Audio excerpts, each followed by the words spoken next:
Canada ने Duolingo को किया अमान्य। क्या कहा आईआरसीसी ने? कनाडा में नहीं चलेगी डुओलिंगो। हेलो फ्रेंड्स, मैं हूं सलीम गरेवाल।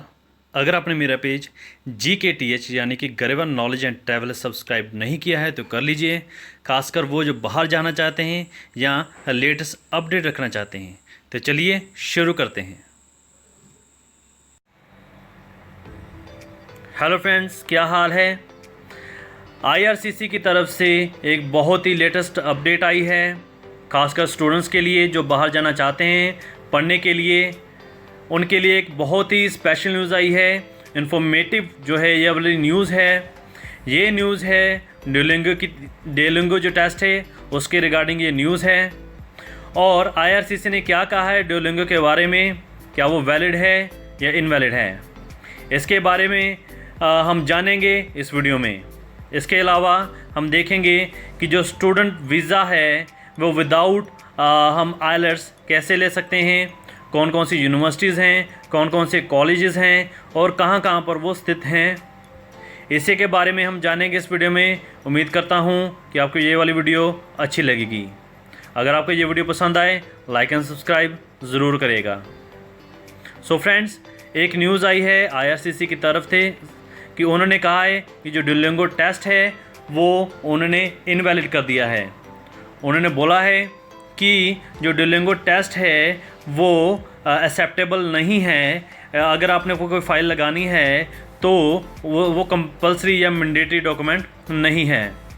पिछले दिनों पंजाब के काफ़ी एजेंट्स से, मैं नाम नहीं लेना चाहूँगा उनका, उन्होंने ये बोला था कि आइलेट्स को उन्होंने कनाडा की यूनिवर्सिटीज़ कॉलेजेस ने लेना बंद कर दिया है और जो डुओलिंगो टेस्ट है उसे एक्सेप्ट करना शुरू कर दिया है। मगर आज ही IRCC की ऑफिशियल वेबसाइट पर, ट्विटर अकाउंट पर उन्होंने ये लिखा है कि जो डुओलिंगो टेस्ट है वो एक्सेप्टेबल नहीं है। जो कन्फ्यूजन थी काफ़ी देर से चली आ रही थी कि क्या आइलेट्स बंद हो चुकी है, क्या आइलेट्स अब नहीं होगी, क्या वैलिड नहीं होगी, क्या डुओलिंगो टेस्ट जो है वो वैलिड होगा, इस पर IRCC ने मोहर लगा दी है कि जो डुओलिंगो टेस्ट है वो एक्सेप्टेबल नहीं है। हाँ, आइलेट्स जो है वो एक्सेप्टेबल है, मगर जो आइलेट्स का सर्टिफिकेट है वो भी कई जो यूनिवर्सिटीज़ हैं अगर उनकी रिक्वायरमेंट है तो वहाँ पर जो आइलेट्स का टेस्ट मैंडेटरी है, नहीं तो वरना कई यूनिवर्सिटीज़ और कॉलेजेस ऐसे हैं जहाँ पर जो आइलेट्स टेस्ट है वो वैलिड नहीं है या वो कंपलसरी नहीं है।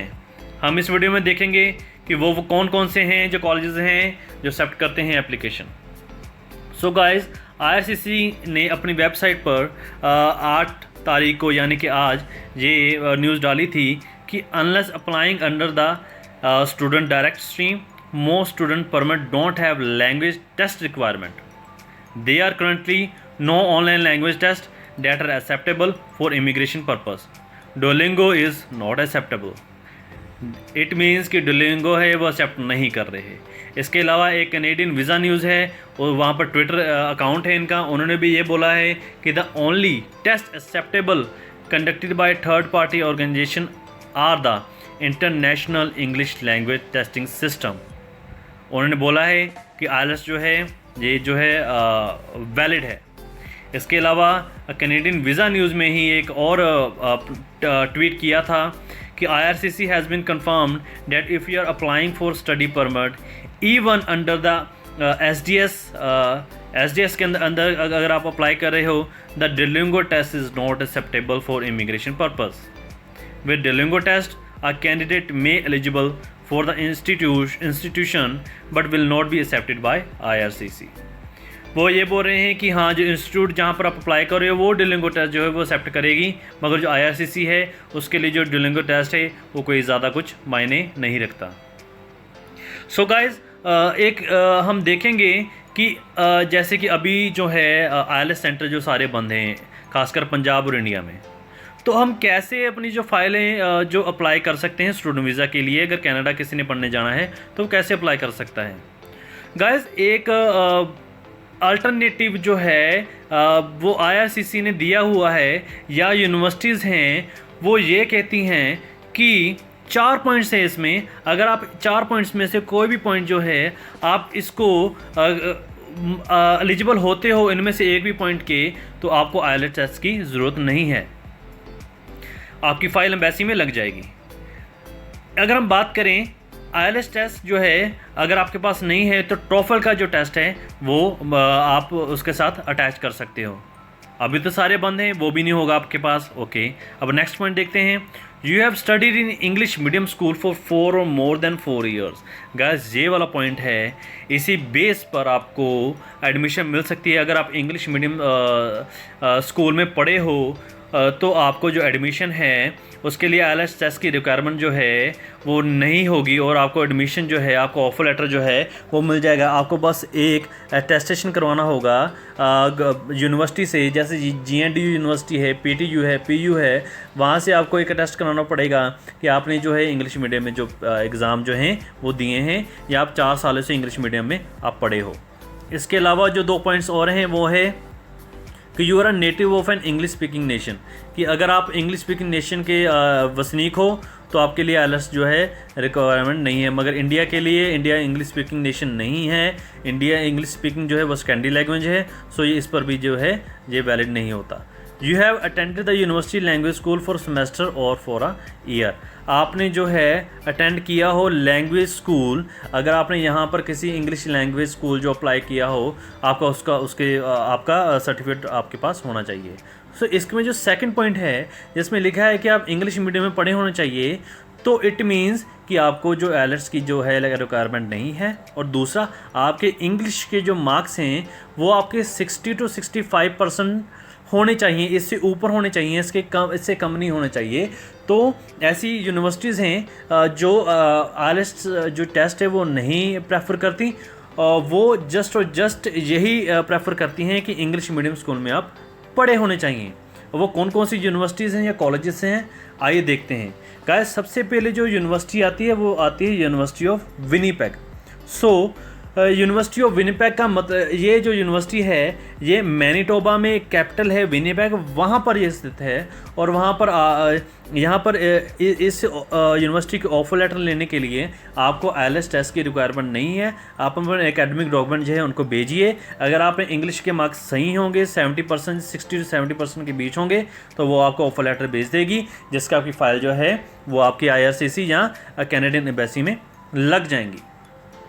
इसके अलावा एक है ब्रुक यूनिवर्सिटी। ब्रुक यूनिवर्सिटी जो है वो है सेंट कैथरीन्स ओंटारियो में। ओंटारियो एक रीजन है, वहाँ पर सेंट कैथरीन्स है, ये वहाँ पर स्थित है। इसके लिए भी आपको जस्ट आपके इंग्लिश के मार्क्स अच्छे होने चाहिए, आपको IELTS के सर्टिफिकेट की ज़रूरत नहीं है। इसके अलावा हम देखेंगे कि एक यूनिवर्सिटी ऑफ सस्कैचुअन है, जो सस्कैचुअन में जो लोकेटेड है, उसके लिए भी आपको, अगर आपने यहाँ का ऑफर लेटर लेना है तो आपको IELTS की रिक्वायरमेंट नहीं है, आपकी एम्बेसी में फ़ाइल लग जाएगी। उन्होंने खुद बोला है कि अगर आपको फ़ाइल लगानी है तो आप IELTS के बिना जो है वो फ़ाइल लगा सकते हैं। हाँ, एक शर्त है कि यूनिवर्सिटी है वो आपको प्रेफर करे, वो IELTS टेस्ट की वहाँ पर मैंडेटरी जो रिक्वायरमेंट है वो नहीं होनी चाहिए। इसके अलावा जो है memorial university of new फाउंडलैंड and Labrador, ये भी यूनिवर्सिटी जो है ये सेंट जॉन्स यानी कि न्यू फाउंडलैंड में है, और इसमें भी आपको एडमिशन विदाउट IELTS के सर्टिफिकेट का आपको ऑफर लेटर आराम से मिल सकती है। सो गाइस, ये वाली जो यूनिवर्सिटी थी जो है विदाउट IELTS के सर्टिफिकेट का आपको ऑफर लेटर दे देती है और आपकी एम्बेसी में फ़ाइल लग जाएगी। आपको वीज़ा भी काफ़ी हद तक, अगर नंबर अच्छे होंगे तो मिल सकता है आपको। अगर हम बात करें, एक कॉलेज है कैम्ब्रियन कॉलेज जो ओंटारियो में है, वहाँ की भी ऑफर लेटर जो है आपको आराम से मिल सकती है। शर्त ये होनी चाहिए कि आपके इंग्लिश के जो मार्क्स हैं वो अच्छे होने चाहिए। सो गाइज़, काफ़ी पीछे काफ़ी था कि हाँ जो डोलिंगो है वो एक्सेप्टेबल होगी, आगे जाके जो IELTS है वो एक्सेप्टेबल नहीं होगी। बट IRCC ने साफ वर्ड्स में क्लियर आउट कर दिया है कि अगर एडमिशन चाहते हो तो आइलेट्स मैंडेटरी है। हाँ, अगर आपकी फ़ाइल आइलेट्स के विदाउट भी लग सकती है, उसकी शर्त ये होगी कि आपके पास ऑफ़र लेटर होनी चाहिए किसी भी यूनिवर्सिटी की जिसमें जो है आइलेट्स जो टेस्ट है वो मैंडेटरी नहीं है। सो मैंने काफ़ी कॉलेजेस और यूनिवर्सिटी आपको बताए हैं जहाँ से आपको ऑफ़र लेटर मिल सकती हैं। उम्मीद करता हूँ कि आपको काफ़ी हेल्प मिली हुई इस वीडियो से। अगर आपको ये वाली वीडियो अच्छी लगी तो लाइक एंड शेयर ज़रूर करिएगा। ऐसी अपडेट्स के लिए मेरा चैनल सब्सक्राइब करिए। Thank you very much guys.